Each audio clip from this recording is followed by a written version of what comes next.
সব শহরের গল্প এক হয় না, কিন্তু ছোট থেকে বড় হয়ে ওঠার যে শহরটা, তার সঙ্গে টানটা একটু অন্যরকমই থাকে।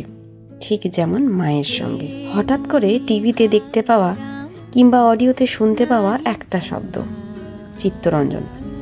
শব্দটা কানে আসলেই মনের ভিতর কত কিছু যেন ভিড় করে আসে, তাই না?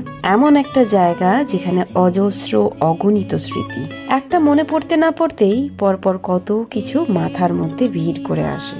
আজ সব ছন্ন ছাড়া, কে কোথায় কেউ কারোর খোঁজ রাখে না। কেউ শহর ছেড়ে অনেক দূরে চলে গেছে, কেউ আবার আজও ওই শহরেই রয়ে গেছে।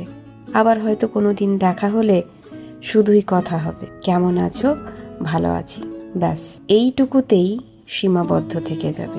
রবীন্দ্রনাথের হঠাৎ দেখা কবিতার একটা লাইন মনে আছে? আমাদের গেছে যেদিন একেবারেই কি গেছে, সবকিছুই থেকে যায়, শুধু সম্পর্কগুলোর উপর ধুলোর আস্তরণ পড়ে যায়, আর সেই ধুলোর নামই হলো দূরত্ব।